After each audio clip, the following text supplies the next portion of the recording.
Velliv is a Danish pension fund with more than 400,000 customers and assets in the region of $48 billion. Velliv says it runs an ambitious investment agenda driven by values of care, optimism and decency, and of course, corporate responsibility. I sat down with the Chief Investment Officer, Anders Christiansen, here at COP28 to discuss the huge role that influential funds can play in the future of the planet.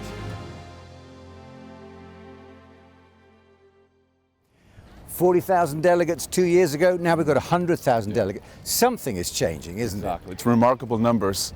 I'm very pleased to hear those numbers, and I choose to believe it's a reflection of the sense of urgency has risen on this very important topic. So, I mean, the private sector's more interested, so there is that, and there will be people who have doubts about that presence at the table, but it's inevitable, isn't it? It is. This isn't going to be sorted out by government policy alone. Exactly. There has to be a collaboration between the public and the private.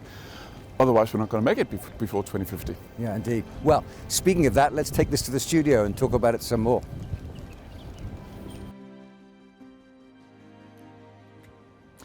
Anders, great to see you. Thanks for joining us. Happy to be here. Tell us a bit about Velliv then, and what it offers to the market. Yes, so Velliv is quite interestingly, for the past 5 years we've been customer owned.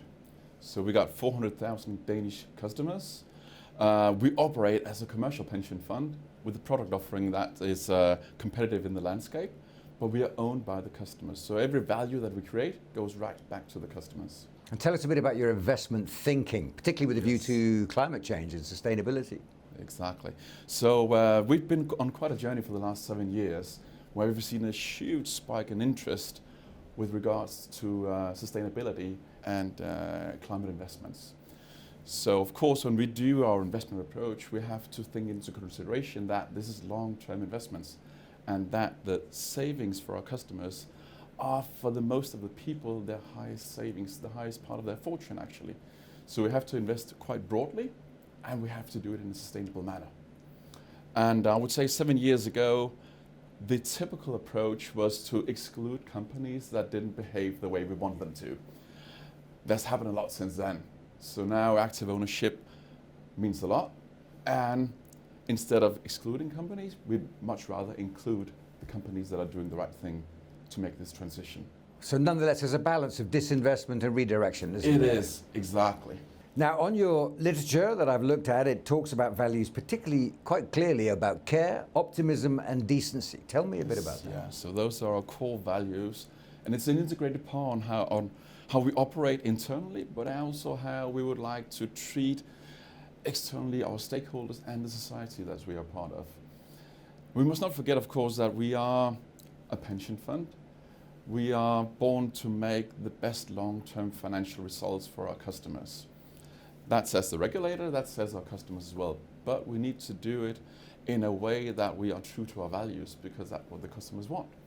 So you can really recognize these values in our strategy and our policy for sustainability and the investments that we approach in that way. And you have a meeting like the one here at COP28, which 2 years ago had about 40,000 delegates. Now there's like 100,000 delegates. I mean, what part of the discussions here interest you? Or are you just heartened by the growth of momentum behind meetings like this? It's quite fascinating.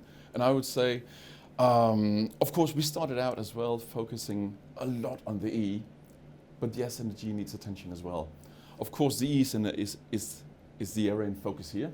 And I would say one of the things that I would like to discuss more during these days is our newest strategy on how to tackle fossil fuels.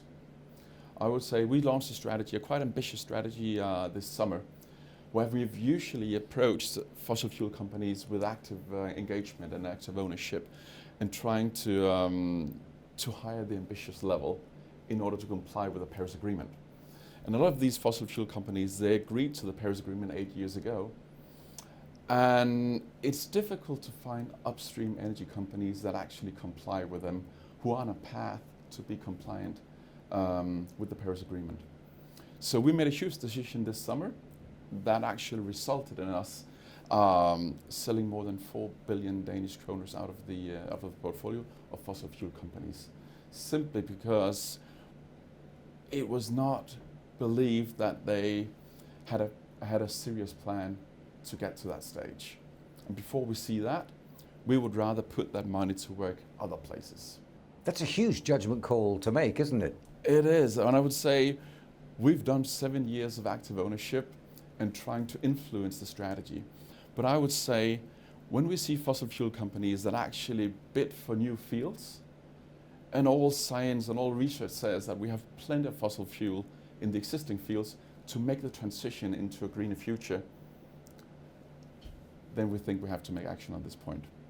More and more what we are seeing is the intervention or the larger role for the private sector. I mean, this used to be a discussion about policy at a governmental level. That's completely changed now, hasn't it? It has.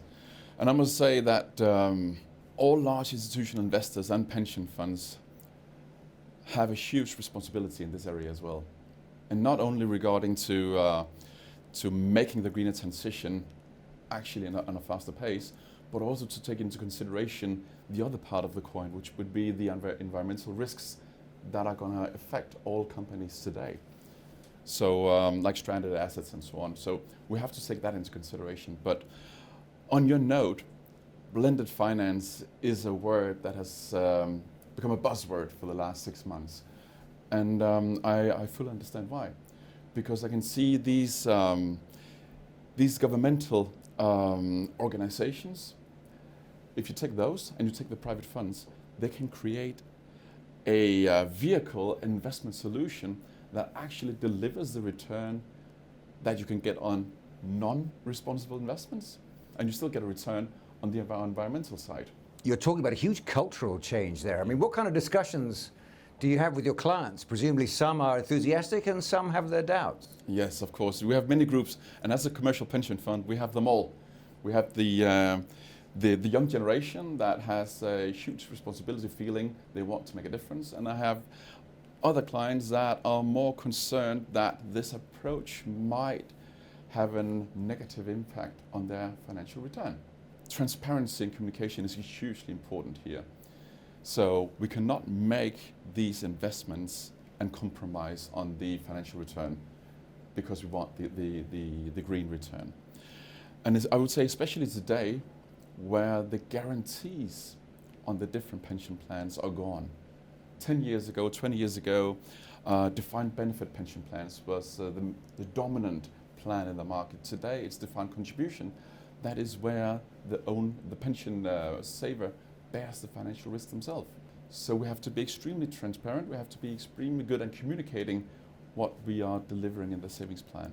So you're in quite a few camps at the moment because you're there to make a profit, invest to get a good return for your clients. You're protecting people's retirement lifestyles as part of your obligation to them as clients as well.